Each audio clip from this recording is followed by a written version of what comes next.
clap de synchronisation. Actuellement, BTC est en train de faire un méga pump des familles de ses morts. On avait eu un espèce de ranging pendant 3000 milliards d'années et maintenant BTC décide à se réveiller tel un éléphiste au festival du saucisson. Et les amis, en ce moment, que va-t-il se passer? Que va-t-il se passer?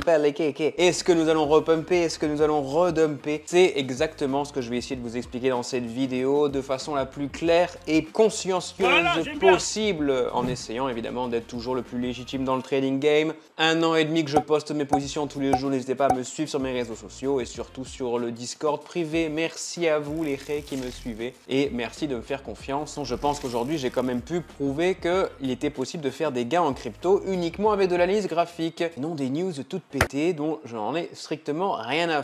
Alors passons tout de suite dans le vif du sujet les amis. Nous sommes en 1 heure et comme je vous disais, il y a justement ce gros pump là, cette énorme bougie en hourly qui est venue pumper de 108 000 jusqu'à 112 000, donc 4 000 $ de différence, la fameuse volatilité.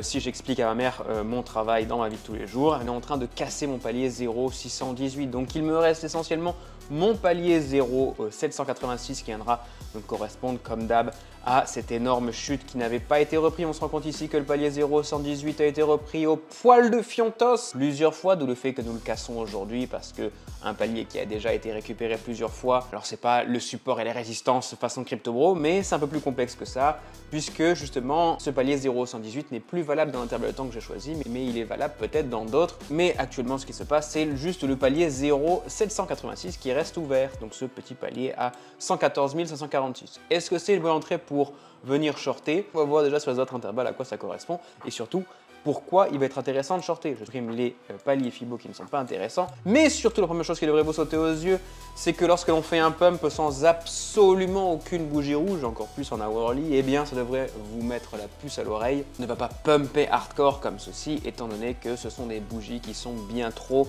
imposantes, c'est-à-dire que ce sont des bougies qui ont beaucoup trop pumpé, beaucoup trop rapidement. Et ça, comme dirait Caradoc, y a rien à développer, c'est de la merde, c'est tout. Donc on va voir où est-ce qu'on va mettre un ordre en short et on pourra également confirmer que, eh bien, si on dézoome un petit peu, et on est quasiment sur un bottom, hein, les amis. Hein. Le bottom actuel était ce niveau-là, c'était le dernier palier, donc c'était la dernière position que je vais donner sur le Discord. J'étais quasi sûr que ça ne viendrait pas descendre plus bas, étant donné qu'à partir de là, si on passe sur des intervalles de temps plus courts, eh bien on se rendait compte que c'était uniquement le palier 0,118 sur BTC, donc le dernier palier, le point pivot, qui correspondait également à certains paliers parfaits sur les alts, et donc ça venait correspondre à un petit bottom max temporaire, on va dire. Deuxième chose à observer, évidemment, vous le connaissez maintenant, ce sont le MACD et le RSA, et non le RSI comme d'hab. Le RSI qui est bientôt en overbought, d'où le fait que peut-être une petite position aux alentours de 114K qu'on va venir confirmer après, mais le MACD, même s'il commence à être un petit peu en overbought, il y a une possibilité qu'il vienne repumper. Mon VFI, ben, c'était pour ça que j'avais prévu le pump, hein. Évidemment,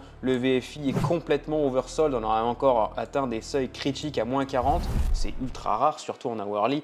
On avait fait un plus 43 il n'y a pas longtemps aux alentours du gros pump qu'on avait fait, et justement, cela veut forcément dire qu'il va falloir au moins venir stabiliser le VFI, et d'où le fait que, étant donné que le VFI était quasiment négatif sur beaucoup d'intervalles de temps, même sur les intervalles de temps plus longs, on verra ça après, et ben c'était évident que ça allait repumper. Passons tout de suite en 5 heures pour voir à quoi ça correspond.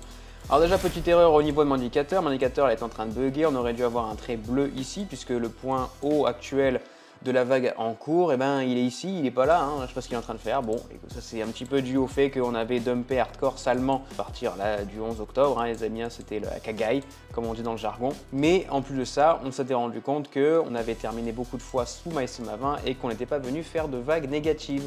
Ce qui veut donc dire, les amis, qu'il y a forcément une vague négative qui va arriver. Sauf que, et oui, allez, on va le faire ensemble, les amis, on va tout comprendre. On a ici un QQ qui me dit qu'on est reparti en pump. Donc on est sur une vague positive. Donc en 5 heures, il y a une possibilité que d'ici fin de semaine, ouais, quasiment, on vienne retaper peut-être les 118K avant de re-shorter hardcore sa mère la rate. Pardon ? Première chose que l'on va pouvoir faire, vu que mon VFI est clairement dans une zone plutôt favorable à du pump, on va dire qu'on va monter jusqu'à ici et on va mettre un beau petit ordre dans cette zone-là pour venir re-shorter par la suite pour avoir les paliers parfaits. Je vous invite à suivre évidemment comme d'hab mon Discord et les réseaux sociaux X où je partagerai absolument tout gratuitement. Je passe sur une autre coin, en 10 heures j'ai enlevé mon VFI parce que c'est exactement la même chose et mon RSA et tout le bordel. On se rend compte que effectivement après ce magnifique dump, eh bien il y avait toujours ces paliers à venir récupérer de cette descente. Or si on les trace, on se rend compte que on est déjà quasiment au niveau des 0,618. Donc là dans l'optique, il nous reste quoi? Il nous reste justement ce palier 0,786 qui va être mon point pivot de ma stratégie. Calmez-vous les amis si vous êtes nouveau et que vous avez déjà suivi jusqu'à maintenant, bravo à vous. Mais dans tous les cas, là on a une probabilité de venir reshorter, du moins c'est le palier que je vais devoir surveiller pour ensuite venir reshorter par la suite. Quasi sûr ça vient de reshorter à partir de cette zone là dans tous les cas. Passons en daily maintenant. Ah là c'est là que ça commence à devenir intéressant. En daily les amis, regardez, on est juste sur ma zone de 0,5. Là justement ce palier 0,118 qui viendrait correspondre avec ma SMA 20, ce qui veut donc dire qu'il y aura potentiellement un rebond.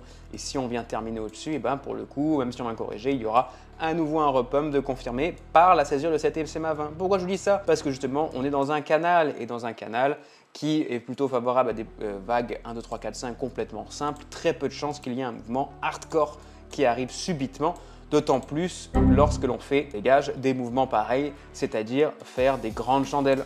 J'ai bavé partout ce choix. Faire des immenses chandelles. Quand on fait des immenses chandelles, on vient forcément aller recorriger dans la foulée. Et donc en partant de ce postulat, on a donc là un enchaînement de bougies vertes qui vont devoir venir à être retapées par la suite pour venir ensuite faire cette continuité de pump s'il y en a un et s'il y a évidemment la fermeture au-dessus de la SMA 20 pour l'instant.